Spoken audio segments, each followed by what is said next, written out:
নমস্কার। সম্প্রতি কলকাতা হাইকোর্টের রায়ে পশ্চিমবঙ্গের ৩২,০০০ শিক্ষকরা চাকরি ফেরত পেয়েছেন। এই পরিস্থিতিতে ত্রিপুরার ১০,৩২৩ শিক্ষকরা কি আশার আলো দেখছেন? এই নিয়ে বিশদে আলোচনা করব। আমার সাথে আছেন ১০,৩২৩-এর শিক্ষক শ্রী বিজয় কৃষ্ণ সাহা। নমস্কার। নমস্কার। কলকাতা হাইকোর্টের এই রায়টা আপনি কিরকম ভাবে দেখছেন? আমি তো বলবো ডেফিনেটলি পজিটিভ। দেখুন, যাদের চাকরি চলে গেছিল, মানে পশ্চিমবাংলার কথা বলছি, তারাই একমাত্র সেই ব্যথাটা বা বেদনাটা বুঝতে পারে যে চাকরি চলে গেলে একটা পরিবার চালানো যে কি দুর্বিষহ কন্ডিশন হয়, পাশাপাশি সামাজিক যে অপমান সেটাকে সহ্য করতে হয়, সেই জিনিসটা কিন্তু আমাদের রাজ্যের এই ১০,৩২৩-এর যারা শিক্ষক শিক্ষয়িত্রীরা আছেন,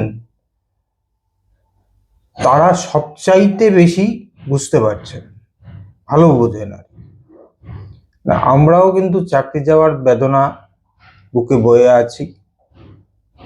পশ্চিমবঙ্গের এরা একটু তাড়াতাড়ি জাস্টিস পেয়ে গেছেন, আমরা এখনো লড়াইয়ে আছি। তো বর্তমানকালে এই যে জাজমেন্ট পশ্চিমবঙ্গের হাইকোর্ট দিয়েছেন, আমি সাধুবাদ জানাবো, আমি ধন্যবাদ জানাবো। কেননা অনেকেই বলেন যে আইন নাকি মানবিক ফানবিক এই বিষয়গুলো খুব একটা দেখেন না, আইনের পথে চলে, মানবতা আইনের চ্যাপ্টারের মধ্যে আসে না। তাদের উদ্দেশ্যে একটা কথাই আমার বলার আজকে, যে যারা কেস করেন তারা জানেন, বা অ্যাডভোকেটরা জানেন, যে কোর্টে এই সমস্ত বিষয়গুলো নিয়ে যখন কেস করা হয় তখন লাইভলিহুডের বিষয়টা বলা হয়।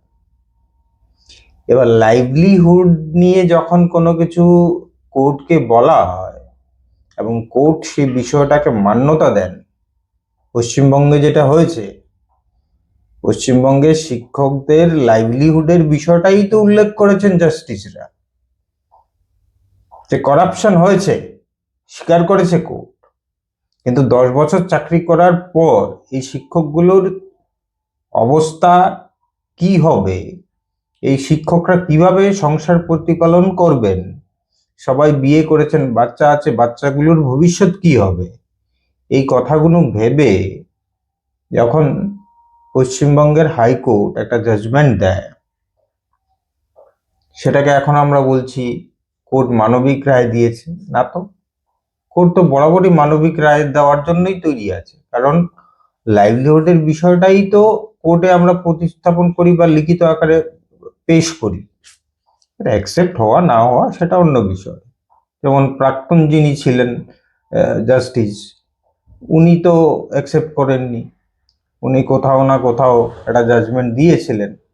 এখন তো বিভিন্ন জায়গায় বিভিন্নভাবে কথাগুলো বেরিয়ে আসছে, এবং বেরিয়ে আসার কারণও আছে,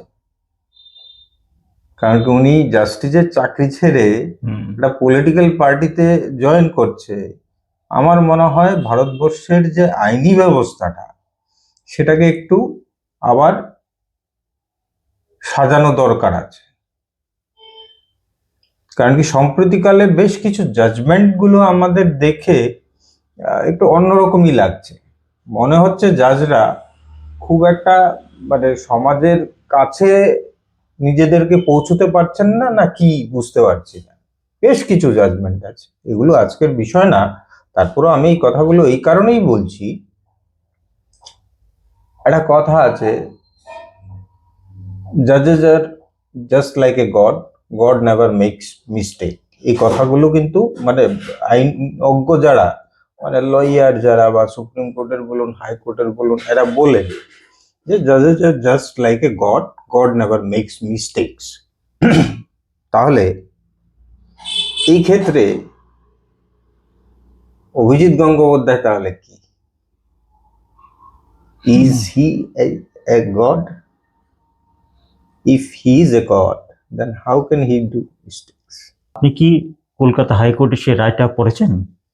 মোটামুটি ভাবে আমি দেখেছি জাজমেন্টটা, আমার দেখে খুবই ভালো লেগেছে যে একটা বিষয় তো ঠিক, দেখুন যারা করাপশন করেছেন, যারা টাকা খেয়েছেন বলে দাবি করেছেন এবং পরবর্তীতে এরা আহ, আইনের মাধ্যমে জেলেও গেছেন এবং জেল থেকে চলেও এসেছেন। এখন প্রশ্ন হলো, যারা করাপশন করেছেন তাদেরকে তুমি ছেড়ে দিচ্ছ, যারা চাকরি করছে, চাকরি করার সুবাদে একটা পরিবার প্রতিপালন করছে, তাদেরকে তুমি শাস্তিটা দিচ্ছ। এ কোন দেশের আইন? এ কোন দেশের আইন? প্রশ্ন তো সেই জায়গায়। এবং জাস্টিসরা এই কথাগুলো কিন্তু উল্লেখ করেছেন যে যারা করাপশন করেছেন তারা ছুটে চলে এসছে, হুম। তাহলে এরা কি করে শাস্তি পায়? তা আমাদের ক্ষেত্রেও এই কথাগুলো বলার উদ্দেশ্য হলো, আমাদের ক্ষেত্রেও পলিসি তো আর আমরা বানাইনি। যে পলিসিটা নিয়ে কথা হচ্ছে, 2003 সালে পলিসিটাকে আনকনস্টিটিউশনাল ডিক্লেয়ার করেছেন ত্রিপুরা হাইকোর্ট, করেছেন, পরবর্তীতে সুপ্রিম কোর্ট করেছেন। এখন এই পলিসি কে বানিয়েছে? সরকার বানালো। সরকার বানিয়েছে। হুম। আজকে আইনের প্রতি মানুষের বিশ্বাসগুলো নষ্ট হয়ে যাচ্ছে। আচ্ছা, 10,323 কেস এবং কলকাতা হাইকোর্টের কেস মোটামুটি তো কোনো দিক দিয়ে এক তো বলা যাচ্ছে না, না, ডেফিনেটলি না, টোটালি আলাদা। টোটালি আলাদা। দুটো দুটো একদম একটা আলাদা। হলো করাপশনের, মানে ওয়েস্ট বেঙ্গলের যে কেসটা সেটা হুম, টোটালি করাপশনের উপর বেস করে হয়েছিল, হুম, যে ঘুষ নেওয়া দেওয়ার মাধ্যমে চাকরি হওয়ার বিষয়গুলো ছিল। আর আমাদের ক্ষেত্রে যে বিষয়টা ছিল, আমাদের পলিসিটা নিয়ে, পলিসিতে কতগুলো শব্দ ছিল, সেই শব্দগুলোকে আনকনস্টিটিউশনাল বলা হয়েছে। যেমন নিড শব্দটা ছিল, এটা একদম মানে নৃপেন চক্রবর্তী যখন মুখ্যমন্ত্রী ছিলেন তৎকালীন সময়েও এই শব্দটা ছিল নিড।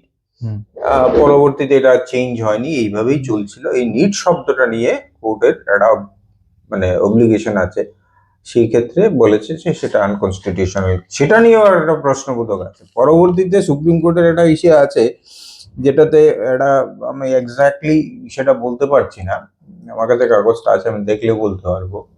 সেটাতে কোনো একটা ইসেতে নিড কে প্রায়োরিটি দেওয়া হয়েছে, কোনো একটা জাজমেন্টের মধ্যে নিডকে প্রায়োরিটি দিয়েই এরকম একটা দেওয়া হয়েছিল। কোনো, সরি জাজমেন্ট বলছি, কোনো একটা রিক্রুটমেন্টের ক্ষেত্রে সেটা মানে আটকে ছিল, পরবর্তীতে ছেড়ে দেওয়া হয়। প্রশ্ন হয়েছে এই যে বিষয়গুলো, এই বিষয়গুলো দেখবে কে? ত্রিপুরা হাইকোর্টে বারবার আমাদের কেসগুলোকে সুপ্রিম কোর্ট না বুঝেই পাঠাচ্ছে। লোক আদালতে আমাদের কেসটা পাঠিয়ে যে, আপনারা জানেন? শুনছি আমি আগে বিষয়টা বলো তো। আই ওয়াজ দেয়ার। আচ্ছা। হাইকোর্টের তরফ থেকে এটা অ্যারেঞ্জ করা হয়েছিল লোক আদালতের বিষয়টাকে, তো আমি ছিলাম ওই জায়গাতে। হুম, তো দুজন জাস্টিসও ছিলেন, হুম, রিটায়ার্ড জাস্টিস। লোক আদালতের তরফ থেকে যখন সুপ্রিম কোর্টের নির্দেশে এটা অল ইন্ডিয়া লেভেলে হয়েছিল, ত্রিপুরাতেও হয়েছিল, এবং আমাদের বিষয়টা এটার মধ্যে ইনক্লুড ছিল। হুম, Now question is that hmm. why Supreme Court sent this matter to the লোক আদালত? কে- যদি হাইকোর্ট সবকিছুই ঠিক করে থাকে, তাহলে হুম, সুপ্রিম কোর্ট কেন এই কেসটাকে লোক আদালতে পাঠালো? প্রশ্নটা হলো সেই যায়। আচ্ছা। এটা খুব ইন্টারেস্টিং বিষয়, কিন্তু অনেকেই জানেন না। অনেকে ভাবেন যে এমনি এমনি এমনি, মানে আমাদের ওই স্কুটার আর বাইকের ফাইনের মতন বিষয়টা। হুম, গেলে লোক আদালতে গেলে আমি ফাইনটা একটু কমিয়ে নেব, এরকম বিষয় আর কি। হুম, হুম, তো যখন আমরা ওই লোক আদালতে প্রেজেন্ট হয়েছিলাম, জাস্টিস যিনি ছিলেন, উনি আমাদের কথাগুলো শুনলেন। হুম, যখন আমি বলছিলাম ওনাকে, আমার এখনো মনে আছে যে আমরা জাজমেন্ট নিয়ে কোনো আমাদের মানে কমপ্লেন নেই। So for judgement is concern আমাদের কোনো কমপ্লেন নেই, but the fact is that that judgement was misinterpreted by the department.